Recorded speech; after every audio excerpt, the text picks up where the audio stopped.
Sir, सध्या भारत निवडणूक आयोगाचा SSR हा जो प्रोग्राम आहे, विशेष संक्षिप्त पुनरीक्षण कार्यक्रम, हे विद्यार्थ्यांना आणि श्रोत्यांना मी सांगितलं की मतदार पत्रिका ज्या आहेत, मतदार याद्या, त्यांचं अद्ययावतीकरण याच्यात अपेक्षित आहे. तर हा कार्यक्रम नेमका काय आहे? कारण या अंतर्गत महाराष्ट्रात ठिकठिकाणी वेगवेगळे कार्यक्रम होत आहेत. या अद्ययावतीकरणामध्ये नेमकं काय केलं जातं आणि ही सतत चालणारी प्रक्रिया आहे का? हा एक साधारण आपला पहिला प्रश्न. धन्यवाद. प्रथम मी प्राचार्य आणि जोशी बेडेकर कॉलेजचे मी खरंच आभार मानतो की विद्यार्थ्यांच्या पुढे हा कार्यक्रम करण्याची संधी आम्हाला दिली आणि या माध्यमातून महाराष्ट्रातल्या सगळ्या विद्यार्थ्यांच्यापर्यंत या लाईव्ह कार्यक्रमाच्या माध्यमातून पोहोचत आहोत. हे संबंध महाराष्ट्रामध्ये हा कार्यक्रम चालू आहे, त्यामुळे विशेष आभार. एक दोन गोष्टी मागच्या ह्यांच्यामध्ये प्रकर्षाने जाणवल्या, ती म्हणजे आपली लोकशाही आणि लोकशाहीमधला असलेला आपला सार्थ अभिमान. ही लोकशाही जगातली सगळ्यात मोठी लोकशाही आहे आणि ही लोकशाही टिकवणं, वाढवणं, वृद्धिंगत करणं हे आपलं कर्तव्य आहे. आणि लोकशाहीचा एक मूळ भाग जो आहे तो म्हणजे पारदर्शक निवडणुका, की ज्या माध्यमातून लोकांचे आवाज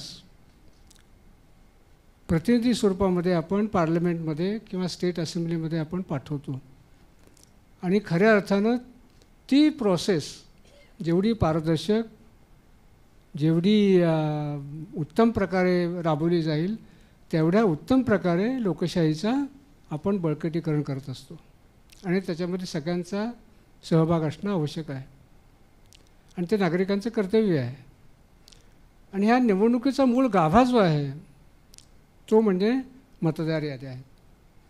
या मतदार याद्या जेवढ्या सशक्त, जेवढ्या निर्दोष, जेवढ्या समावेशक, तेवढा लोकांना त्यांचे अधिकार बजावण्याची चांगली संधी आणि त्याच्यातून लोकशाहीमधले आपले योग्य प्रतिनिधी निवडण्याची आपल्याला संधी, अशी ती सांगड आहे.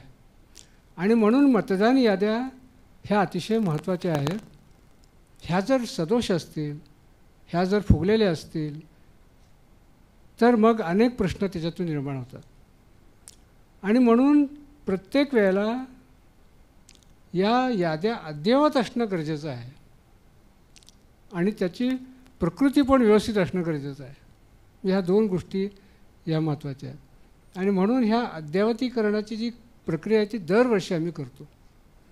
मग यामध्ये विशेष काय महत्त्व आहे? मग आपल्याला माहिती आहे की 2024ला आपल्या जनरल इलेक्शन्स येणार आहेत आणि ह्या जनरल इलेक्शन्समध्ये जे पात्र नागरिक आहेत, 18 वर्ष पूर्ण केलेले आणि ज्यांना मताचा अधिकार आहे, त्यांनी सगळ्यांनी मतदान करणं गरजेचं आहे. आणि म्हणून यावर्षीचं जे स्पेशल समरी रिव्हिजन जो आहे हा अतिशय महत्त्वाचा आहे. आता तुम्हाला प्रश्न पडेल, स्पेशल समरी रिव्हिजन म्हणजे काय? आपण हे रिव्हिजन शब्द नेहमी वापरतो, ती म्हणजे उजळणी. म्हणजे आपण ह्या मतदार याद्यांची उजळणी करत आहोत. उजळणी करतो म्हणजे काय? पुन्हा एकदा त्याच्याकडे पाहतो. कशासाठी पाहतो?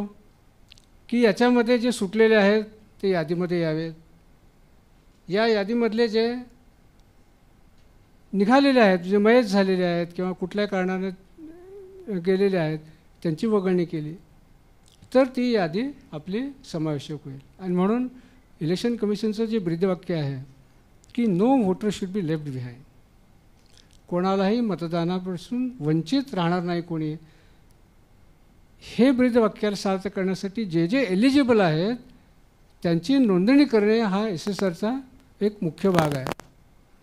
आणि दुसरा भाग ही यादी प्युअर करणे, त्याचं प्युरिफिकेशन करणे. प्युरिफिकेशन करणे म्हणजे काय? की बऱ्याच ह्याच्यामध्ये दुबार नावं आहेत, 2-2 ठिकाणी नावं आहेत, 3-3 ठिकाणी नावं आहेत. तर ती यादी आपण शुद्ध केली, त्यातले जे दुबार मतदार ते आपण कमी केले. महाराष्ट्रामधनं जवळजवळ 29 लाख असे मतदार आपण कमी केले की जे दुबार नावं आहेत, ते जे मयत आहेत ते कमी केले. आणि मग ही यादी आपण 9 नोव्हेंबरला प्रसिद्ध केलेली आहे. ही आत्ताची यादी आहे. SSR सुरू होण्यापूर्वीची यादी आहे. ही यादी एकदा तपासून घेतली आणि मग त्याच्यामध्ये कोण राहिलं कोण गेलं आणि त्याचा समावेश किंवा डिलिशन ही प्रक्रिया आपण एक महिन्याच्या कालामध्ये आपण करतो. त्याला स्पेशल समरी रिव्हिजन कॅम्पेन म्हणतो आपण त्याला. हे 8 डिसेंबरपर्यंत ही कॅम्पेन राहणार आहे. जसं नोंदणी करणं हा एक प्रमुख उद्देश आहे, तसंच या यादीकडं एक वेगळ्या दृष्टिकोनातून पाहायला पाहिजे की यादी परिपूर्ण आहे का, म्हणजे त्याची प्रकृती कशी आहे, सशक्त आहे का, हे कसं ओळखायचं. तर उदाहरणार्थ महिलांचं प्रमाण लोकसंख्येमध्ये किती आहे, एक 50% आहे. पण मतदार यादीमध्ये किती आहे, कमी आहे. म्हणजे इथं आपण कुठेतरी कमी पडलेलो आहे. म्हणजे महिला आपल्याला मोठ्या प्रमाणात समावेश करून घेणं गरजेचं आहे. दुसरा आपण वयोगट पाहू 18-19, की जे 18-19 वयाचेच आता माझ्यापुढे सगळे विद्यार्थी आहेत. याचं लोकसंख्येमधलं प्रमाण किती आहे, तर 3.5% आहे, म्हणजे 3.5. पण मतदार यादीमधलं प्रमाण किती आहे, 0.34. मग 3.5च्या अगेन्स्ट जर 0.34 असेल तर 90% 18-19 या वयोगटातली मुलं मतदार यादीमध्ये नाहीत. ही अतिशय गंभीर गोष्ट आहे. तसं जर आपण 19 झाला, 20 ते 29 आपण प्राईम घेऊया, कारण डेमोग्राफिक आपलं यंग देश आहे, हा मोठा तरुणांचा देश आहे आपला. तर 20 ते 29 या वयोगटामध्ये किती लोकसंख्या आहे आपली, या वयोगटामध्ये साधारणतः 18% पॉप्युलेशनमधलं प्रमाण आहे. पण मतदार यादीमध्ये किती आहे, 13% पण नाही आहे. म्हणजे 70% साधारणतः आपण कव्हर करतो. म्हणजे 30% ते 40% लोक या वयोगटातले याच्यामध्ये नाही आहेत. आणि जेव्हा आपण असा विचार करतो की हे देशाचं भवितव्य हे तरुण निर्माण करणार आहेत, हे तरुण पिढी घडवणार आहे, आणि ते तरुण पिढीच जर या मतदानाच्या प्रक्रियेच्या बाहेर असेल तर आपल्याला फार मोठा गांभीर्याने विचार करण्याची गरज आहे. आणि म्हणून हा संवाद ह्या मुलांच्या पुढे होतो आहे, ह्याचं एक आगळं महत्त्व या निमित्ताने मी अधोरेखित करतो.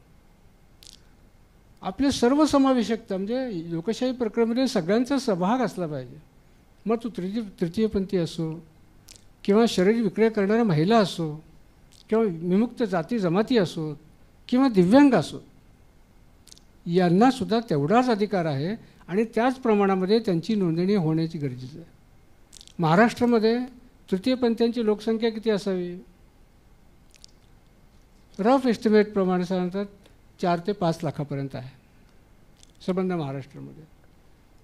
आपल्या यादीमध्ये किती आहेत, 4,500 आहे. जे किती रान आपल्याला गाठायचं आहे. म्हणजे जर आपली यादी सर्वसमावेशी नाही, याच्यामधनं तरुण मोठ्या प्रमाणामध्ये बाहेर आहेत, तर यादी ही सशक्त आपण म्हणू का. मग कुठल्या लोकशाहीच्या आपण गप्पा मारतो आहोत, की ज्यांच्या हातात लोकशाहीचं नाडे आहेत तेच जर ह्याच्या बाहेर आहेत, सर्वसमावेशक नाही. आणि म्हणून ह्या याद्या पुन्हा आपल्याला पाहायला पाहिजेत त्या दृष्टिकोनातून. हा सुद्धा SSRचा भाग आहे. आणि म्हणून प्रत्येक जिल्ह्यामध्ये ह्याचं प्रमाण किती आहे लोकसंख्येतलं, आणि याद्यामधलं किती प्रमाण आहे, म्हणजे आपल्याला कोणाशी संवाद साधला पाहिजे, कोणाला आपल्या ह्या प्रवाहात आणलं पाहिजे. तर मोठ्या प्रमाणामध्ये तरुणांना आणलं पाहिजे, मोठ्या प्रमाणामध्ये जे वंचित समाज आहे त्यांना आणलं पाहिजे, तर खऱ्या अर्थानं आपण त्यांना न्याय देऊ. आणि म्हणून हे धोरण लक्षात घेऊन मग आपल्याला ह्या 1 महिन्याच्या कॅम्पेनमध्ये आपण प्रयत्न करतो. मग त्यासाठी विविध आपण शाळा कॉलेजेसमध्ये आपण रजिस्ट्रेशनचे कॅम्प लावतो. तर ही जी प्रक्रिया आहे, ह्या प्रक्रियेला आपण SSR असं म्हणतो, की स्पेशल समरी रिव्हिजन. त्याची हेल्थ आपण इम्प्रूव्ह करण्यासाठी आपण प्रयत्न करतो आहे.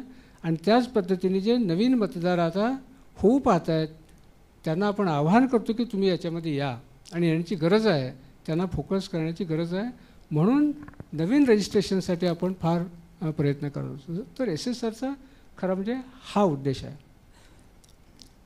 आम्ही जे रिव्हिजन करतो त्याच्या अगोदरचे पण काही ॲक्टिव्हिटीज असतात, ज्या डिलिशन असतात. नंतर एकाच कुटुंबातली नावं या पोलिंग स्टेशनला नको, दुसऱ्या पोलिंग स्टेशनला विभागून जाऊ नयेत, म्हणून त्याचं इंटिग्रेशन करतो आपण. आणि ह्या इंटिग्रेटेड याद्या आपण प्रसिद्ध केलेल्या आहेत. त्यामुळे या याद्या लोकांनी तपासण्याची गरज आहे. आपलं नाव आहे की नाही पाहण्याची गरज आहे. नसेल तर ते आपलं नाव नोंदण्याची प्रक्रिया सुरू केली पाहिजे आणि त्या प्रक्रिया पण सोप्या आहे. तर SSRचं जे महत्त्व आहे आणि जे इम्पॉर्टन्स आहे ते लोकशाही बळकट करण्याच्या दृष्टीने फार महत्त्वाचा तो भाग आहे आणि तो म्हणजे सर्वसमावेशकता. ते जे घटक आहेत त्या प्रमाणामध्ये मतदारामध्ये आहेत की नाही तपासणं आणि त्यासाठी प्रयत्न करणं जाणीवपूर्वक आणि त्याचाच भाग म्हणून आज आपण कॉलेजच्या विद्यार्थ्यांशी संवाद साधतो आहे. साधा दृष्टांत आहे की समाजामध्ये सुष्ट प्रवृत्ती आहेत आणि दुष्ट प्रवृत्ती आहे. रामायण घ्या, महाभारत घ्या, पहा तुम्ही. सुष्ट प्रवृत्ती म्हणजे दुष्ट प्रवृत्तीमुळे जेवढं नुकसान समाजाचं होतं त्याच्यापेक्षा जास्त नुकसान सुष्ट प्रवृत्ती जर काहीच केलं नाही तर होतं. त्यामुळे मतदान करणे याचे जे कॉन्सिक्वेन्सेस आहेत आणि मतदान न करणे याचेसुद्धा कॉन्सिक्वेन्सेस आहेत आणि ते आपल्यालाच भोगायला लागणार आहेत, आपल्या मुलांना भोगायला लागणार आहेत. ही याची जाण प्रत्येकाने ठेवली पाहिजे. आणि म्हणून we are all good people, so we should not be म्हणजे आपले इनॅक्शन असू नये, वी शुड ॲक्ट.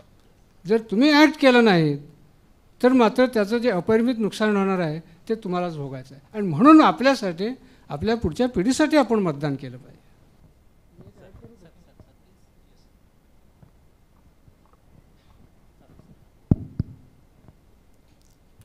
अर्ज केल्यानंतर ऑफलाईन असेल ऑनलाईन असेल मग ते BLO व्हेरिफिकेशन करतात, फील्ड व्हिजिट देतात, त्यांचा रिपोर्ट आल्यानंतर ERO ह्याचे निर्णय घेतात. तर हे निर्णय घेतलेले बरोबर आहेत की नाही, त्यांनी काम केलेलं व्यवस्थित केलेले आहे की नाही, रिजेक्ट केलं असेल तर ते व्हॅलिड रिझनसाठी रिजेक्ट केले की नाही ह्याची तपासण्याची पण यंत्रणा आहे आणि ती ॲटोमॅटिक यंत्रणा आहे. याच्यासाठी निवडणूक आयोगानं जेवढे अर्ज आलेले असतील त्यातले रँडम आपण निवडतो आणि त्याला सुपर चेकिंग. मग हे विभागीय आयुक्त जे असतात, डिव्हिजनल कमिशनर्स, त्यांना काही सुपर चेकिंगचे फॉर्म्स सिस्टम देते, काही फॉर्म मला मिळतात आणि मग आम्ही त्या प्रत्येक फॉर्मचं प्रत्येक ह्याचं आम्ही कुठली डॉक्युमेंट्स त्यांनी केलेली आहेत ती बरोबर आहेत की नाही, मग त्याला निर्णय दिलेला तो बरोबर आहे की नाही हे आम्ही तपासतो. त्यामुळे सुपर चेकिंगची पण प्रोव्हिजन असल्यामुळे quality of the work is maintain, म्हणजे क्वालिटी कंट्रोल त्याच्यामध्ये राहतो. चुकीच्या कारणामुळे तो रिजेक्ट होणार नाही अशा पद्धतीची सुद्धा यंत्रणा निवडणूक आयोगाने केलेली आहे. विद्यार्थी प्रतिनिधी म्हणून आहे आणि मगाशी आपल्या सर्वांच्याच बोलण्यातून तरुण आणि युवा राष्ट्र याचा वारंवार उल्लेख झाला आणि अर्थात समोर देखील एक युवा विद्यार्थी वर्ग बसलेला आहे आणि युवकांचं विद्यार्थ्यांचं समाज माध्यमांशी एक वेगळंच नातं आहे. तर मग त्या समाज माध्यमांच्या माध्यमातून मतदार प्रक्रिया किंवा नाव नोंदणी प्रक्रिया किंवा मतदानाची प्रक्रिया ही विद्यार्थ्यांपर्यंत पोहोचावी, युवकांपर्यंत पोहोचावी यासाठी कार्यालयामार्फत आपल्या कार्यालयामार्फत काय प्रयत्न केले जातात? एकूणच सर्वच मान्यवरांना प्रश्न आहे, आपण काय सांगाल? नवीन जी पिढी आहे ती सगळी इंस्टाग्रामची पिढी आहे. फेसबुक पण नाही आता, ते गेलं रील्स. आम्ही एक मीमची कॉम्पिटिशन ठेवलेली आहे. I don't know whether you are aware. आणि त्या मीमच्या कॉम्पिटिशनमधनं चांगली बक्षिसं पण ठेवली आहेत आम्ही संबंध महाराष्ट्रभर. मला वाटतं यू कॅन ऑल्सो पार्टिसिपेट. आमच्याकडे सुद्धा निवडणूक म्हणजे मुख्य निवडणूक अधिकारी कार्यालयाचं सुद्धा इंस्टाग्रामचं हे आहे अकाउंट आहे, फेसबुक अकाउंट आहे, यूट्यूब अकाउंट आहे आणि त्याच्यावर आम्ही आमचे जे कंटेंट आहे तो आम्ही डिसिफर करत असतो. तुम्ही जर CO महाराष्ट्र जर फॉलो केले हे हँडल्स तर तुम्हाला नवीन दररोज आमच्या सोशल हँडल्सचे पोस्ट होतात, रोज पोस्ट होतात. कधी कधी दिवसातनं 2 किंवा 3 मॅक्सिमम होतात आणि त्याच्यामध्ये आम्ही वेगवेगळी माहिती देत असतो. काही मीमच्या स्वरूपात माहिती देत असतो, काही क्रिएटिव्हच्या माध्यमातून माहिती देत असतो किंवा काही व्हिडिओज आम्ही तयार केले. जसं आता मतदार नोंदणी कशी होते, नवीन फॉर्म कसा भरायचा, त्याचा पण आता आम्ही व्हिडिओ मध्यंतरी लॉन्च केलेला आहे. तो तुम्हाला पाहता येईल. 7 नंबर फॉर्म कसा भरायचा त्याचा पण व्हिडिओ तुम्हाला त्यात पाहता येईल. किंवा आपला आधार, माझ्याकडं वोटिंग कार्ड आहे परंतु ते आधारला लिंक करायचं आहे 6Bचं, तर त्याचंसुद्धा आम्ही छोटासा व्हिडिओ बनवलेला आहे. त्यामुळे हे जे व्हिडिओच्या माध्यमातून किंवा पोस्टच्या माध्यमातून आम्ही सोशल हँडल्सवर हे आम्ही देत असतो सोशल मीडियामध्ये. तसंच इलेक्शन कमिशन ऑफ इंडियाचे सुद्धा सोशल मीडियाचे जे काही महत्त्वाचे मेसेजेस आहेत ते सुद्धा आम्ही शेअर करत असतो आमच्या माध्यमातून. त्याच पद्धतीने आजचा जो कार्यक्रम झालेला आहे, अशा प्रकारचे जे आमचे कार्यक्रम होतात ते सुद्धा लाईव्ह आपण सोशल मीडियावर ते पोस्ट करत असतो. यूट्यूब चॅनलवर आपल्याला ते सगळे पाहायला येतात. जे आत्तापर्यंतचे जे पूर्वीचे झालेले आहेत लोकशाही गप्पाचे 6 एपिसोड, की त्याच्यामध्ये साहित्य संमेलनामध्ये आम्ही नाशिकला, उदगीरला परिसंवाद घेतला होता. पुणे विद्यापीठामध्ये आम्ही शिक्षकांची लोकशाही मूल्य वाढवण्यामध्ये काय रोल असावा त्याच्याबद्दलचा परिसंवाद होता. किंवा पुण्यामध्ये आम्ही तृतीयपंथीयांचा लोकशाहीतील सहभाग म्हणजे डेमोक्रॅटिक इन्क्लूजन आणि तृतीयपंथी यांची 2 दिवसाची जी परिषद घेतली होती त्या परिषदसुद्धा सगळं लाईव्ह प्रसारण मी केलं होतं. आणि आता 26 नोव्हेंबरला मी कोल्हापूर विद्यापीठाबरोबर संविधान दिवस साजरा करतो आहे, त्याचेसुद्धा आम्ही सोशल मीडियामधून सुद्धा आम्ही प्रसारण करत असतो. त्यामुळे वेगवेगळे मेसेजेस, माहिती हे आमच्या ह्याच्यातून जात असते. शिवाय तुम्हाला एक जो टोल नंबर आहे, टोल फ्री नंबर 1950, त्याच्यावर सुद्धा तुम्हाला फोनद्वारे सुद्धा माहिती घेता येते आणि त्या फोन केल्यानंतर त्यालासुद्धा रिस्पॉन्स दिला जातो. म्हणजे असे वेगळ्या माध्यमातून आम्ही आपल्यापर्यंत पोहोचायचा प्रयत्न करत असतो. सर, एखादी गोष्ट जेव्हा आपल्याला घ्यायची असते किंवा विकत घ्यायची असते किंवा कसंही, तर आपल्याला माहिती असतं की नेमकी ती कुठे मिळते. मग जर मला माझं नाव मतदार यादीत नोंदणी करायची असेल तर त्याचं कार्यालय कुठे आहे किंवा ते कसं मला कळेल, तर ह्याविषयी आपण काय सांगाल? तर आपल्याला माहिती आहे की त्याची वेगवेगळी माध्यमं आहेत, पण I will promote more online, कारण ते तुमच्यापाशीच आहे. वोटर्स हेल्पलाईन ॲप जर तुम्ही डाउनलोड केलं तर त्याच्यावर तुम्हाला सर्व सुविधा मिळतात. म्हणजे तुमचं इलेक्शन कार्डसुद्धा डाउनलोड करता येतं, नवीन फॉर्म भरता येतो, 6 नंबरचा, 7 नंबरचा, 8 नंबरचा फॉर्म, सगळे फॉर्म तुम्हाला तिथं भरता येतात. त्याच्यात काय अडचण असेल तर तुम्ही ते व्हिडिओ तुम्ही पाहूनसुद्धा तुम्ही ते वापरू शकता. दुसरं जे आहे ते NVSP, जसं तुम्हाला सांगितलं, जसं माध्यम इलेक्शन कमिशनने जे वेब पोर्टल केलेलं आहे, नॅशनल वोटर सर्व्हिस पोर्टल, तिथंसुद्धा आपण ऑनलाईन करू शकता. किंवा वोटर्स पोर्टल आहे त्याच्यात ऑनलाईन करू शकता. CO महाराष्ट्र वेबसाईटला तुम्ही व्हिजिट केली तर त्याच्यासुद्धा लिंक्स तुम्हाला लगेच तिथे मिळतील. जे ऑनलाईन झालं. ऑफलाईन करायचं असेल, काही अडचणी असतील तर तुमचा जो केंद्रस्तरीय अधिकारी असतो, BLO, बूथ लेवल ऑफिसर, तर त्याची जबाबदारी काय आहे की त्याच्या जे अधीनस्थ जे पोलिंग स्टेशन आहे त्याच्यामध्ये समजा एक 800-1000 वोटर्स असतात, जास्त नसतात. तर त्याच्यामध्ये जर तुम्ही असाल तर तुम्ही BLOला तुम्ही भेटू शकता. ते डे टू डे संपर्कामध्ये येतात. किंवा तुमच्या ह्याच्यातला तहसीलदार असतात किंवा प्रांत अधिकारी असतात जे ERO म्हणून काम करतात, किंवा कलेक्टर ऑफिस आहे किंवा आमचं कार्यालय, कुठंही तुम्हाला माहितीसाठी, संपर्कासाठी मिळू शकतात. आणि 195वर तर तुम्हाला याची पण माहिती मिळते की माझा BLO कोण आहे, तो कुठं राहतो, त्याचा फोन नंबर काय आहे, ही सगळी माहिती आमच्या ह्याच्यामध्ये आहे.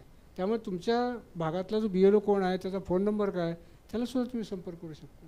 सो वेगळ्या माध्यमातून तुम्हाला you can reach out to us. आता मगाशी एक प्रश्न आला होता की मतदान करण्यासाठी 18च का पाहिजे. पूर्वी 21 वर्षे वय होतं. तरुणांना मोठ्या प्रमाणात मतदान प्रक्रियेत सहभागी करून घेण्यासाठी 18. आता 18चं लॉजिक काय आहे की जसं पूर्वी मतदानाचा अधिकारच नव्हता. काही देशामध्ये महिलांना अधिकार नव्हता मतदानाचा. अमेरिकेमध्ये सुद्धा खूप उशिरा तो प्राप्त झालेला आहे, ब्रिटनमध्ये प्राप्त झालेला आहे. भारत हा असा एकमेव आहे की जिथे आपण स्वतंत्र झालो आणि सगळ्यांना तो एकाच ह्याच्यामध्ये अधिकार मिळाला, महिलांना पुरुष सगळ्यांना समान आहे. मला वाटतं 21 वर्षाचं पूर्वीचं मतदानाचं वय 18 केलं आहे. याचा एकच उद्देश कदाचित असावा, कारण हे जे कायदे होतात ते पार्लमेंटमध्ये होतात आणि पार्लमेंटमध्ये त्यावेळेला जो डिबेट झाला त्याच्यामध्ये हाच मुद्दा होता की युवकांचा सहभाग वाढवला पाहिजे. कारण आपल्याला जर प्रगती करायची असेल तर युवकांना बरोबर घेऊन आपल्याला करायला लागेल, युवकांचा त्याच्यामध्ये से असला पाहिजे. ह्या एकाच भावनेतनं मला वाटतं हा 18 वर्ष झालेला आहे. आणि म्हणून आमचाही आग्रह असाच आहे की राष्ट्रघटनेमध्ये 18 वर्षाच्या जे तरुण आहेत त्याच्यावरचे पुढे तर त्यांनीसुद्धा हा सहभाग त्याचा नोंदवावा. दुसरा एक मगाशी सगळ्यांच्या ह्याच्यातून येत होतं की 18 वर्ष पूर्ण त्याच्यामध्ये काही गैरसमज व्हायची शक्यता आहे. 1 जानेवारी 2023ला 18 वर्ष पूर्ण झालं तर तुमचं नाव प्रोसेस होणार आणि 5 जानेवारीला जी यादी प्रसिद्ध होईल त्याच्यामध्ये ते नाव असणार. पण तुम्ही समजा 1 फेब्रुवारीला 18 वर्ष पूर्ण करताय किंवा 1 मार्चला करताय, आम्ही काय म्हणतो आहे की 1 ऑक्टोबरपर्यंत जे पूर्ण करतायत 1 ऑक्टोबर 2023 त्या सगळ्यांनी ॲडव्हान्स ॲप्लिकेशन भरावेत. मग समजा मी फेब्रुवारीमध्ये 18 वर्ष पूर्ण केली तर त्याचं केव्हा येणार मतदार यादीत नाव? जानेवारीच्या मतदार यादीत येणार नाही, कारण त्यात 1 जानेवारी 2023 ही डेट आहे. मग आपला पुढचा क्वार्टर कुठला आहे? एप्रिल. मग एप्रिलच्या क्वार्टरमध्ये तुमचं नाव येणार, ती एक वेगळी यादी प्रसिद्ध होईल. एप्रिलनंतरचे जे आहेत ते जुलैच्या क्वार्टरमध्ये येतील आणि जुलैनंतरची पुढची आहे ते ऑक्टोबरच्या क्वार्टरमध्ये येतील. त्यामुळे तुम्ही 18 वर्ष पूर्ण झाली नाहीत म्हणून थांबू नका. तुम्ही आत्ताच तुमचे ॲडव्हान्स ॲप्लिकेशन फॉर्म्स 1 ऑक्टोबर 2023ला जर तुमचं 18 वर्ष पूर्ण होत असेल तर तोपर्यंत तुम्हाला अर्ज करता येतो. त्यामुळे 18 वर्ष पूर्ण ज्या पद्धतीने काही वेळेला फोकस होतं आणि मग प्रश्न पडतो की माझा 18 नाही आहे तर मी करायचं का अर्ज? तुम्ही अर्ज करायचा, तो ॲडव्हान्स आहे, फक्त तो त्यावेळेला प्रोसेस होईल, त्या क्वार्टरला प्रोसेस होईल, एवढाच फरक आहे. विद्यार्थ्यांमधून एक प्रश्न आला आहे. खरं तर सामान्य जीवन जगणाऱ्या सामान्य मतदाराला सध्याच्या काळामध्ये वारंवार पडणारा प्रश्न असावा हा, आपण आमदार खासदार निवडून देतो आणि पुढे ते सरकार बनवतात, पण त्या सरकारमधून काही नेते सरकार पाडून आपलं वेगळं सरकार बनवतात, तर आमच्या मतांचा गैरवापर होतो, मग आम्ही मतदान करावं का? आम्हाला प्रश्न पडतो. फार पॉलिटिकल प्रश्न आहे. आम्हाला काही बोलण्यामध्ये बंधनं आहेत, पण त्याचं उत्तर देण्याचा मी प्रयत्न करेन. तुम्हाला प्रतिप्रश्न विचारेन मी की तुमच्या घरामध्ये एखादा नोकर असेल आणि तो कामचुकार असेल किंवा घरात चोऱ्या करतो, तुम्ही काय कराल? तुम्ही हताश व्हाल का? तुम्ही त्याला हाकलून द्याल आणि दुसरा अपॉइंट कराल, बरोबर आहे? लोकप्रतिनिधी हे सुद्धा जनतेचे सेवक आहेत. ही भावना तुमच्यामध्ये जाणीव झाली पाहिजे. लोकप्रतिनिधी तुम्ही जे निवडून देता हे तुमचे सेवक आहेत आणि सेवकाचे मास्टर तुम्ही आहात, जे तुम्ही खरे म्हणजे मालक आहात मतदार म्हणून. मग मालकाने काय करायचं सेवकाबद्दल हे तुम्ही ठरवायचं आहे, एवढंच मी म्हणेन. जे अधिकारी तिथे काम करतायत, BLO नाही मतदार केंद्रावर, ते त्या दिवशी त्यावेळी मतदान करू शकतात का? किंवा त्यांच्यासाठी पण अशीच टपाली मतदानाची सुविधा आहे का? जे इलेक्शन चालू असताना जे इलेक्शन ड्युटीवर असतात, हो हो, त्यांना त्यांच्या मतदान केंद्रावर जाता येत नाही, तर त्यांनासुद्धा पोस्टल बॅलेटची सुविधा प्राप्त आहे. आता पोस्टल बॅलेटची सुविधा इलेक्शन कमिशनने आणखी 2 वर्गासाठी दिलेली आहे की जे दिव्यांग आहेत आणि ज्यांना मतदान केंद्रावर जाऊन देणं शक्य होणार नाही, त्यांच्यासाठी सुद्धा पोस्टल सुविधा आपण दिलेली आहे. जे 80+ आहेत, सिनियर सिटीजन्स, 80 वर्ष त्यांनी पूर्ण केलेले आहेत, परंतु काही कारणामुळे ते चालू शकत नाहीत, जाऊ शकत नाहीत, तर त्यांच्यासाठी सुद्धा पोस्टल सेवा आपण पोस्टल बॅलेटची सेवा उपलब्ध करून दिलेली आहे. त्यामुळे आता त्याचा स्कोप जो आहे पोस्टल बॅलेटचा तो सुद्धा वाढलेला आहे. अच्छा, पण काही महिन्यांपूर्वी एका राजकीय पक्षाने मोफत वोटर ID कॅम्पचं आयोजन केलं होतं. आता हेच जर मोफत असतं तर तिथेही मोफत हा प्रश्न असावा, तिथे अप्लाय केलं सुद्धा. पुढे प्रश्न असा आहे की रिलायबल कितपत आहे ते, कारण मेसेज येईल असं सांगितलं आणि मेसेज काही अजूनपर्यंत आलेलं नाही आहे. थँक्यू असं त्यांनी प्रश्नात सुद्धा लिहिलेलं आहे. मला वाटतं ही जी निवडणुकीच्या प्रक्रियेमध्ये एव्हरीबडी इज पार्टनर. जसे नागरिक पार्टनर्स आहेत आमचे, NGOज पार्टनर्स आहेत, तसेच पॉलिटिकल पार्टीज हे सुद्धा पार्टनर आहेत आमच्या. मग निवडणूक आयोगाने काय योजना केलेली आहे की पॉलिटिकल पार्टीजना आपण बूथ लेवल ऑफिसर जसे आमचे आहेत तसे त्यांचे बूथ लेवल असिस्टंट पॉलिटिकल पार्टीजचे त्यांना नेमायची परवानगी आहे. म्हणजे प्रत्येक पॉलिटिकल पार्टीजने आपापल्या प्रत्येक पोलिंग स्टेशनसाठी त्यांचा एक असिस्टंट नेमावा आणि त्याला आपण BLA म्हणतो, बूथ लेवल असिस्टंट. आणि booth level assistant will work together with the BLO.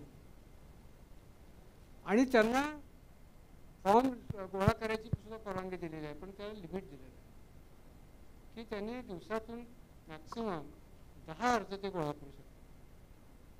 कारण बऱ्याच वेळेला असं होऊ शकतं की 100, 200 अर्ज एकत्र करतील आणि गठ्ठ्याने अर्ज देतील, त्याच्यामध्ये कदाचित माल प्रॅक्टिस होण्याचा संभव असतो. आणि म्हणून असे अर्ज त्यांनी त्याला लिमिट दिली आणि त्या लिमिटच्या जे त्यांनी जर त्या SSR पिरियडमध्ये जर 30पेक्षा जास्त दिले तर त्याची जी तपासणी आहे ती EROनं स्वतः करायला लागते. म्हणजे हे सेफगार्ड ठेवलेले आहेत. आता इन्फॉर्मली कुणी समजा त्यांना फॉर्म भरायला मदत करत असेल तर दॅट इज डिफरंट थिंग. परंतु BLAला आपण इलेक्शन कमिशनच परवानगी दिली आहे. त्यामुळे तो एक ॲव्हेन्यू आहे. किंवा तुमचे सर्व्हिस सेंटर्स आहेत प्रत्येक जिल्ह्यामध्ये, त्याला काय म्हणतो आहे, कम्युनिटी काय म्हणतात, CS, त्याला कम्युनिटी सर्व्हिस सेंटर काहीतरी, सिटीजन फॅसिलिटेशन सेंटर म्हणतो आपण, प्रत्येक जिल्ह्यामध्ये आहेत. तिथेसुद्धा हे फॉर्म तुम्हाला भरता येतं. म्हणजे असं काही हे नाही आहे. जिथे जिथे तुम्हाला ऑनलाईनची सुविधा आहे तिथे तुम्हाला भरता येतं. ठीक आहे. अभिषेक, एक मिनटं, मला ना याच्यात एक सांगायचं आहे की तुमचा प्रश्न असा होता की मी पॉलिटिकल पार्टीच्या कॅम्पमध्ये माझा फॉर्म भरला आणि मला परत ट्रॅकिंग रिपोर्ट आला नाही. याच्यात एक असं असू शकेल की तुम्ही तुमचा मोबाईल नंबर जिथे दिला नसेल, ज्या व्यक्तीने हा कॅम्प घेतला असेल त्याचा मोबाईल तुमच्या फॉर्मवर रजिस्टर असेल आणि तुमचा फॉर्म जेव्हा इनकम्प्लीट असतो तेव्हा आम्ही असे प्रयत्न करतो की तुम्हाला आम्ही त्या नंबरवरती कम्युनिकेट करतो की तुमचे हे डॉक्युमेंट तुम्ही आम्हाला परत आणून दिले तर तुमचा आम्ही फॉर्म ॲक्सेप्ट करू किंवा तो पात्र होईल म्हणून. मात्र ते कम्युनिकेशनसाठी जो मोबाईल नंबर असतो तो उपलब्ध नसतो म्हणून तुम्हाला तो ट्रॅकिंग रिपोर्ट आला नसेल. मात्र जर का तुम्ही ते VHA वरती केलं असतं तर तुम्हाला तुमचा लॉग इन ID निर्माण करता आला असता आणि तुम्हाला तो ट्रॅकिंग रिपोर्ट तुमच्या मोबाईल नंबरवरती प्राप्त झाला असता. तर हा प्रॉब्लेम असेल म्हणून तुम्हाला ते झालं नसेल. हा मुद्दा महत्त्वाचा आहे की तुमचा मोबाईल नंबर जर तुम्ही तुमच्या ॲप्लिकेशनमध्ये असेल तर त्या मोबाईलवरच्या सगळ्या सुविधा तुम्हाला डायरेक्टली मिळतील. बऱ्याच वेळेला जसे भरतात फॉर्म्स आणि मग कुठला एजंट असेल किंवा त्यांनी त्याचे मोबाईल नंबर वापरले असतील, ते सगळे मेसेजेस तिकडे जाणार त्यांना. आणि याचा आम्ही अभ्यास केला होता मध्यंतरी की किती एकाच मोबाईलवरनं किती फॉर्म भरले. तर एका ठिकाणी आम्हाला 96,000 फॉर्म एकाच मोबाईलवरनं भरलेले दिसले. You can imagine. त्याच्यानंतर जेव्हा हा प्रश्न आम्ही इलेक्शन कमिशनकडे नेला तेव्हा त्यांनी त्याला आता मर्यादा 6 केलेली आहे. फॅमिलीमध्ये 5-6 लोक मॅक्सिमम असतात, त्यामुळे 6 लोकांसाठी फक्त आपण एकच मोबाईल वापरू शकतो. त्याच्यावर तो मोबाईलवर दुसरं रजिस्टर होणार नाही. आणि आता सगळ्यांच्याकडे मोबाईल आहेत त्यामुळे त्यांनी स्वतःचाच मोबाईल नंबरवर रजिस्टर करून जर केला तर तो तुमचा मोबाईल नंबर लिंक होईल आणि तुम्हाला समजा इलेक्शन असेल तर तुम्हाला त्याची जी इलेक्शनचं तुमचं स्लिप येते ती येते तुमच्या मोबाईलवर की तुमचं मतदान या दिवशी आहे, ह्या मतदान केंद्रावर आहे, या पार्टमध्ये हे तुमचं क्रमांकावर नाव आहे. सगळे डिटेल्स तुम्हाला मोबाईलवर इलेक्शन कमिशन पाठवतं. फक्त तुम्ही तुमचा मोबाईल नंबर वापरण्याचा भर दिला पाहिजे. सर, निवडणुका लागल्या की पारदर्शकता हा नेहमी कळीचा मुद्दा ठरतो. मग ही पारदर्शकता राहावी यासाठी आयोगामार्फत किंवा कार्यालयाकडून तुम्ही काय उपाययोजना करतात, काय तरतुदी करतात? SSRचं मी सांगतो की पारदर्शकता कशी आपण मेंटेन करतो. जेव्हा SSR प्रोग्राम सुरू होतो त्यावेळेला आम्ही राज्यस्तरावर सर्व पॉलिटिकल पार्टीची मीटिंग घेतो. तसंच जिल्हा स्तरावर जिल्हाधिकारी जिल्ह्यामधल्या असणाऱ्या पॉलिटिकल पार्टीची मीटिंग घेतात आणि त्यांना हा सगळा प्रोग्राम सांगतात, सगळ्या प्रोग्रामची माहिती देतात. हा एक मुद्दा झाला. दुसरा जो आम्ही ड्राफ्ट पब्लिकेशन केलेला आहे इलेक्ट्रल रोल, त्याची कॉपी आम्ही रजिस्टर्ड पॉलिटिकल पार्टीजना फ्री ऑफ कॉस्ट देतो. पार्टनिहाय जी यादी आहेत त्या आम्ही इलेक्शन कमिशनच्या आमच्या COच्या वेबसाईटवर अपलोड करतो, जे कुठल्याही माणसाला आपल्या ह्याची याद्या पाहता आल्या पाहिजेत. जे अर्ज यांना प्राप्त होतात ते अर्जसुद्धा CO वेबसाईटवर आपण अपलोड करतो, म्हणजे लोकांना कळतं की कुणी कुणी अर्ज केलेले आहेत. त्यामुळे लोकांना त्याच्यावरचं काय ऑब्जेक्शन असेल तर हे ऑब्जेक्शन रेज करण्याची सुद्धा मुभा मिळते. तसं जे जे आलेले आहेत अर्ज त्याच्या प्रती म्हणजे याद्या त्यासुद्धा आपण पॉलिटिकल पार्टीजना देतो. त्यामुळे इतकी पारदर्शकता आपण मेंटेन करतो की कुणालाही कुठल्याही स्तरावर कोणी अर्ज केले, काय डॉक्युमेंट्स केले त्यांनी, ह्याची सगळी त्यांना पाहता येतं. ऑब्जेक्शन असेल तर ऑब्जेक्शन रेज करता येतं. ह्याच्यामध्ये कुठलाही माहिती आपण दडवून ठेवत नाही, ती सगळी पब्लिक डोमेनमध्ये डिस्क्लोज करतो. महाराष्ट्रात अनेक आदिवासी क्षेत्र आहेत सर, त्यांच्यापर्यंत विशेषतः आदिवासी तरुण, आणि जर त्यांनी शिक्षण घेतलं नसेल तर मग तो प्रश्न आणखीनच प्रखर होतो, त्यांच्यापर्यंत राज्य निवडणूक आयोग मतदानाविषयी जागरूकता कशी करेल? आता प्रश्नात हा उल्लेख आलेला आहे राज्य निवडणूक आयोग, त्याच्यामुळे तुम्हाला विनंती करेल की तो देखील फरक तुम्ही व्यवस्थित स्पष्ट करा आणि प्रश्नाचंही निरसन करा. पहिला प्रश्न आहे जे आदिवासी आहेत लोक किंवा जे नोमॅडिक ट्राईब्स आहेत, बऱ्याच वेळेला हे कॉन्स्टंट शिफ्ट होत असतात एका भागातून दुसऱ्या. जसं ऊस तोडणी कामगार असतात ते नोमॅडिक ट्राईब्समधले असतात. यांच्यामध्ये ना शिक्षण झालेलं असतं बऱ्याच लोकांच्यामध्ये, ना कायम ठिकाण असतो, काही प्रॉपर्टी असते की जिथे त्यांचं काहीतरी पत्त्याचा उल्लेख आहे, त्यामुळे त्यांच्याकडं इव्हन जन्मतारखेचे सुद्धा दाखले नसतात. मग याच्यासाठी इलेक्शन कमिशनने एक सुविधा दिलेली आहे की असे जे ट्राईब्स आहेत किंवा असे जे नोमॅडिक ट्राईब्स आहेत यांच्यासाठी कुठल्याही डॉक्युमेंटची आवश्यकता नाही. त्यासाठी self declaration is a good enough. मग सेल्फ डिक्लेरेशनमध्ये त्यांनी न्यावं, माझं नाव अमुक अमुक आहे, माझं जन्मतारीख ही आहे जी त्याला, आणि माझा पत्ता हा आहे. मग त्याचा तांडा असेल किंवा वस्ती असेल, वाडी असेल कुठली, तिथला तो पत्ता देतात. आणि त्या ठिकाणी मग BLO प्रत्यक्ष भेट देऊन पाहतात तो तिथं राहतो का नाही, आणि याची खात्री झाली की त्या बेसिसवर आपण त्याचा फॉर्म ॲक्सेप्ट करतो. त्यामुळे या समाजासाठी काम करणाऱ्या ज्या संस्था आहेत त्यांच्याबरोबर आम्ही काम करतो. म्हणजे जवळजवळ असे 18 जिल्ह्यामध्ये ह्या नोमॅडिक ट्राईबची मोठ्या प्रमाणात संख्या आहे. तर तिथले जे काम करणारे ज्या NGOज आहेत, सिव्हिल सोसायटी ऑर्गनायझेशन्स आहेत, त्यांच्याबरोबर काम करतो, त्यांना आणि जिल्हाधिकाऱ्यांना जोडून देतो, आणि त्यांनी मग त्याच्यामध्ये कॅम्पच्या स्वरूपामध्ये, त्यांनी मोहीमच्या स्वरूपामध्ये त्या लोकांची नोंदणी करावी, अशा प्रकारचे सुद्धा आदेश आम्ही सगळ्या राज्यभर दिलेले आहे. त्या माध्यमातून आपण त्यांना हे करतो, परंतु जागृती त्यांच्यामध्ये कमी आहे. आणि दुसरा प्रश्न तुम्ही सांगितलं की राज्य निवडणूक आयोग आणि भारत निवडणूक आयोग. भारत निवडणूक आयोगाचा प्रतिनिधी म्हणून मी महाराष्ट्र राज्याचा कारभार पाहतो.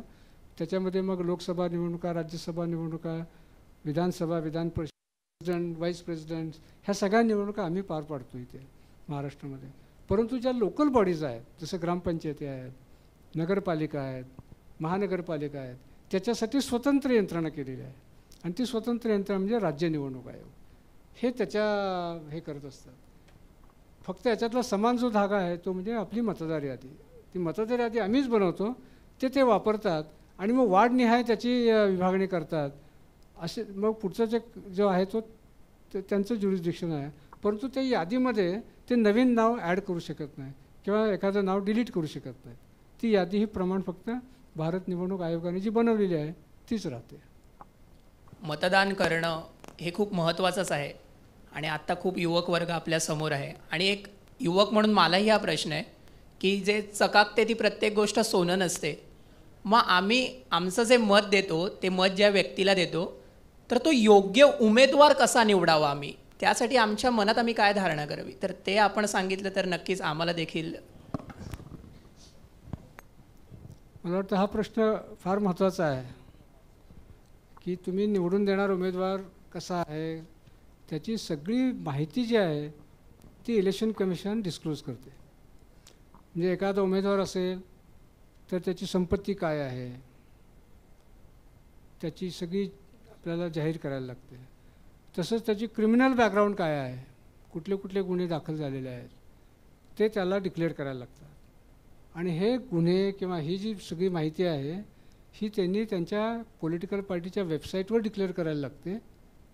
त्याच पद्धतीने वर्तमानपत्रामध्ये सुद्धा द्यायला लागते, 3 वेळा द्यायला लागते ती.